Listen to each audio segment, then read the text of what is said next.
Okay, exercise 9.6 ये topic है हमारा लीनियर डिफरेंशियल इक्वेशन। तो बेसिकली इस साल के सिलेबस में एक ही फॉर्म है, इसका जो जनरल फॉर्म होता है that is dy by dx plus p into x equals to q, sorry, p into y equals to q, where p जो फंक्शन होगा इन टर्म्स ऑफ x होगा and q in terms of x या फिर कोई constant term. And similarly p के साथ भी p या तो कोई फंक्शन होगा which is in term of x या फिर कोई कांस्टेंट टर्म। तो यही वाला हमारा सिलेबस में जो दूसरा फॉर्म होता है that is dx upon dy plus p into x equals to q, ये इस साल के सिलेबस में है नहीं। इस केस में p और q जो फंक्शंस होंगे वो इन टर्म्स ऑफ y होंगे या फिर कोई कांस्टेंट टर्म होगा। अब ये स्टैंडर्ड फॉर्म होता है, तो कोई भी इक्वेशन जो क्वेश्चन हमारे पास गिवन होगा राइट, उसको हम पहले इस फॉर्म में एक्सप्रेस करेंगे, इसके साथ कंपेयर करके p एंड q डिसाइड करेंगे। जब आप p and q find out करोगे उसके बाद हमें निकालना होता है इंटीग्रेटिंग फैक्टर। तो बेसिकली इंटीग्रेटिंग फैक्टर क्या होगा, e raised power integration of p dx, मतलब जो भी आपने p डिसाइड किया है उसका इंटीग्रेशन e की पावर में। इन दिस केस वही सेम चीज क्या हो जाएगी, इंटीग्रेशन ऑफ p dy, बस वेरिएबल्स इंटरचेंज है, ठीक है। सर इंटीग्रेटिंग शुरू से समझाओ, मुझे समझता नहीं आ रहा, शुरू से एक बार ही समझाओ। बाप अभी समझा दो ना समझ में नहीं, थोड़ा पेशेंस रखा करो, लेट मी कंप्लीट, एक एग्जांपल बताने दो तब समझ में आती हैं चीजें। अभी तो तुम्हें, अब तुम्हें क्या पता कि इंटीग्रेटिंग फैक्टर क्या है, e की बार में q लिखा है, ये q क्या होगा एग्जैक्टली exactly? ये इक्वेशंस भी इस टाइप की इक्वेशंस कैसे होंगी क्वेश्चन में, क्या एग्जैक्टली ऐसी इक्वेशंस होंगी क्वेश्चन में या कुछ ऐसा होगा जो हमें इस फॉर्म में लाना होगा। थोड़ा पेशेंस रखा करो, पहली लाइन में पूरी कहानी नहीं समझ में आती है। मूवी देखने गए हो कभी? हाँ हाँ सर। हाँ, सस्पेंस थ्रिलर में पहली 5 मिनट में खड़े हो जा रहे, मुझे तो समझ नहीं आया ये क्या हो रहा है, किसने मर्डर किया है। अरे कंप्लीट तो होने दो, अभी जनरल फॉर्म बता रहा हूँ। जनरल फॉर्म में वैसे भी 99% बच्चों को समझ में नहीं आता है जनरल फॉर्म में, ठीक है। जो बहुत एक्स्ट्रा ऑर्डिनरी बच्चे जो बहुत स्मार्ट है वो समझ लेते हैं जनरल फॉर्म में, उनको छोड़ दो ये एक्सप्लेन करके, वो अपने आप ही सारे क्वेश्चन कर लेंगे। लेकिन ऐसा हर बच्चे के साथ नहीं है। एक जनरल फॉर्म थोड़ी देर तो ऐसे देखो कि मूवी चल रही है, अच्छा ठीक है, जब क्लाइमेक्स पे पहुंचेंगे, जब मैं बोलूंगा हाँ द एंड अब आप क्वेश्चन करो, तब बोलोगे अच्छा सर ये नहीं आया समझ में, ठीक है। ठीक है सर। पहली लाइन लिखी नहीं है, चीखना शुरू, समझ नहीं आया समझ नहीं आया। अब ध्यान से सुनो, अभी बस ध्यान से सुनते रहो कि एग्जैक्टली क्या हो रहा है। अब मैंने यहाँ पे बताया दो टाइप के क्वेश्चंस हैं जो लीनियर डिफरेंशियल इक्वेशन के क्वेश्चंस हो सकते हैं, एक ये टाइप है, ये टाइप है। ये टाइप इस साल के सिलेबस में नहीं है, ठीक है, बट कर लेना जरूरी है बिकॉज आप लोग एंट्रेंस एग्जाम्स वगैरह भी दोगे तो उसमें मे भी हो सकता है। तो बेसिकली ये हमारा स्टैंडर्ड फॉर्म, यानी इक्वेशन हमारी इस फॉर्म में होनी चाहिए। नहीं है इस फॉर्म में तो आप इस फॉर्म में कन्वर्ट करोगे, कन्वर्ट करने के बाद इसके साथ कंपेयर करके आप पी एंड क्यू डिसाइड करोगे। जब आप P and Q find out कर लोगे उसके बाद हम निकालेंगे इंटीग्रेटिंग फैक्टर।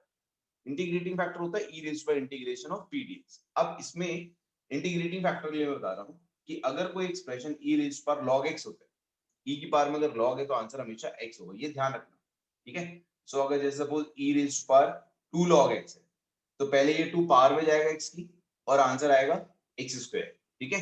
तो सिर्फ e रेज्ड पर log x को आप डायरेक्टली x लिख सकते हो। तो बेसिकली प्रॉपर्टी ये होती है कि a रेज्ड पर log ax, यानी जो ये टर्म है और जो log का बेस है अगर ये दोनों सेम है तो आंसर हमेशा ये होता है x, ठीक है। ये ध्यान रखना, अगर तुम लोग अगर किसी को log और अच्छे से करना है तो मुझे बता देना, मैं log का एक पूरा चैप्टर करवा दूंगा।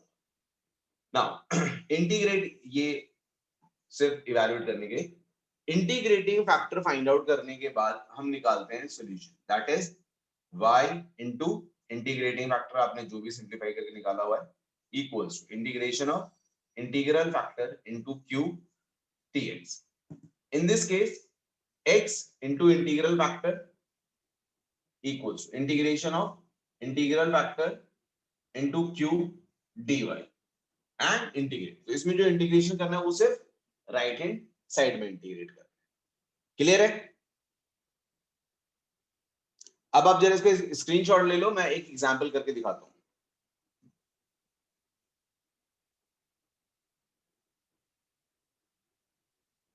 आई गेस इतने देर में ले लिया होगा। ठीक है, ले लिया? हाँ सर ले नाउ अब एग्जांपल देखो।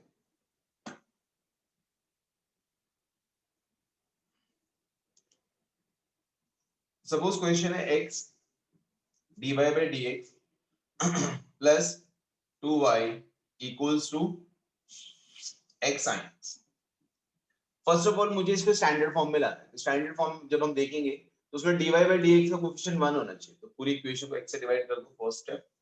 सो dy by dx equal plus 2 upon x y equals to sin x। अब मैं इसको जनरल फॉर्म से कंपेयर करता हूँ। क्या था जनरल फॉर्म? जनरल फॉर्म था dy by dx plus p into y equals to q। Compare करने पे मुझे पता चल रहा है कि जो मेरा p है दैट इज 2 by x और जो q है that is sin x।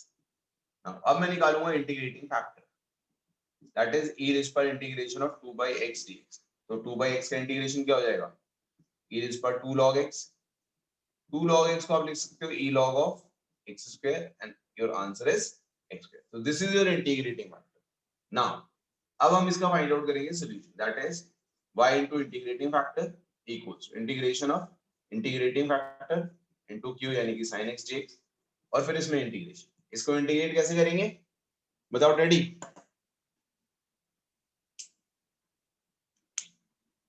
Daddy हाँ सर। कैसे इंटीग्रेट करेंगे इसको? अब वो आईलेट वाला। एग्जैक्टली बाय पार्ट्स लगाएंगे और ये इंटीग्रेट। क्लियर है?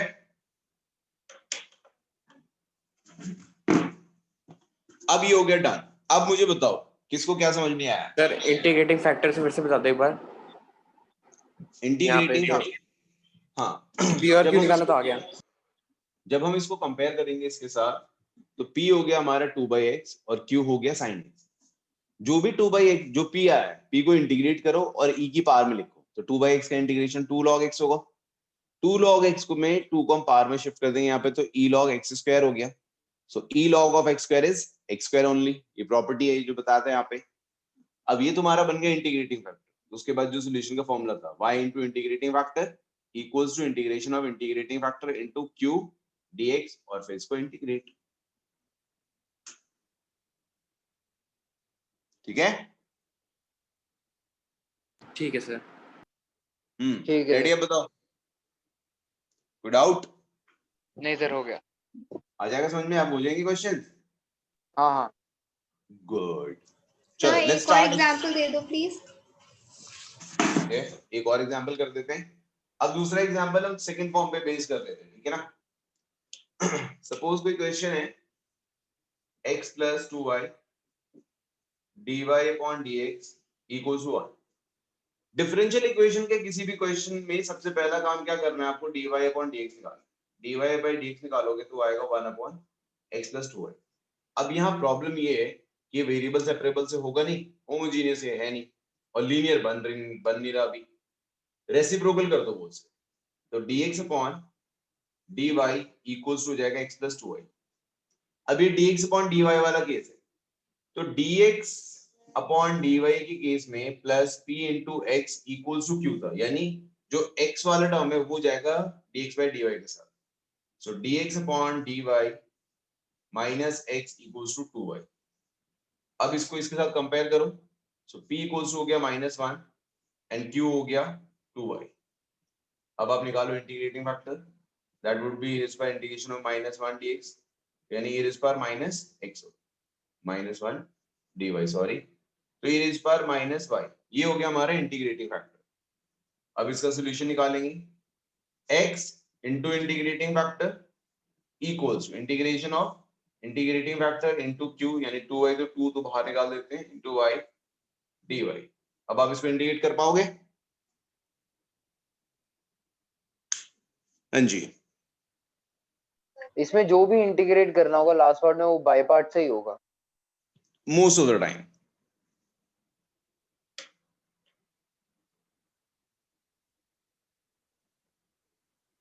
ठीक है?